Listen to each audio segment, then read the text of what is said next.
What's up guys, I'm RSJ Basi and the topic of our video is mathematical reasoning and mathematical proofs. Mathematical reasoning is one of the topics in mathematics where the validity of mathematically accepted statement is determined using logical and math skills. Why is mathematical reasoning important? Mathematical reasoning is important as it helps to develop critical thinking and understanding math in a more meaningful ways. To accept of reasoning not only help the students to have a deeper understanding of the subject but also help in having wider perspective to logical statement. There are two main types of reasoning in math. First is inductive reasoning and second is deductive reasoning.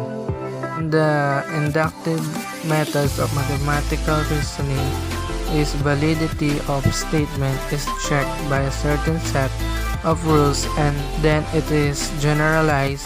The principle of mathematical inductive use the concept of inductive reasoning.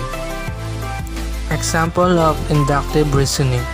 Statements: the cost of goods is Rs10 and the cost of labor to manufacture the items is Rs5. The sales price of the items is Rs50. Reasoning: from the above of statements, it can be said that the items will provide a good profit for the store selling it. On deductive reasoning, the principle of deductive reasoning is the opposite of the principle of induction, on the contrary to inductive reasoning.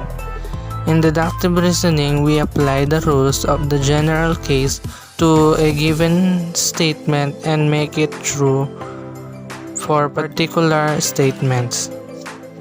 Example of deductive reasoning. Statement: Pythagorean theorem hold true for any right-angled triangle.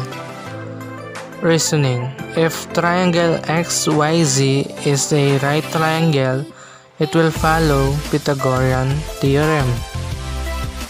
Now let's move on in mathematical proofs. What is mathematical proofs?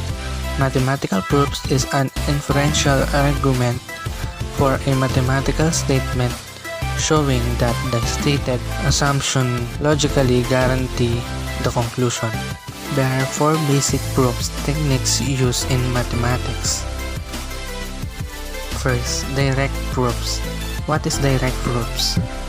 Direct proofs is a way of showing the truth or falsehood of a given statement by a straightforward combination of established facts, usually axiom, existing lemmas, and theorems without making any further assumption.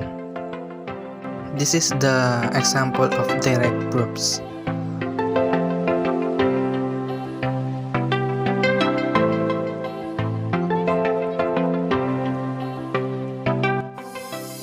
Next is proof by contradiction. Is a form of proof that establishes the truth or the validity of the proposition by showing that assuming the proposition to be false leads to a contradiction. The example of proof by contradiction.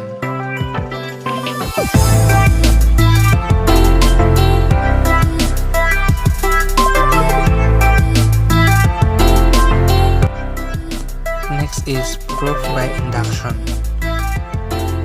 Proof by induction is just like an ordinary proof in which every step must be justified.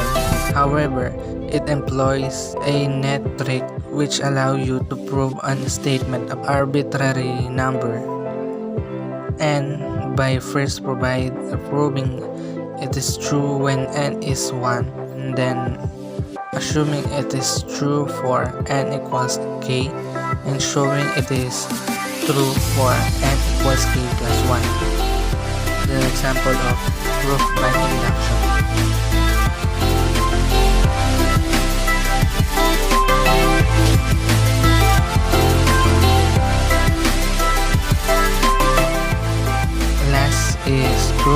contrapositive. Contrapositive is a rule of inference used in proofs. When one infers a conditional statement from its contrapositive, in other words, the conclusion if A and B is inferred by constructing a proof of a claim in N at B, then not A instead.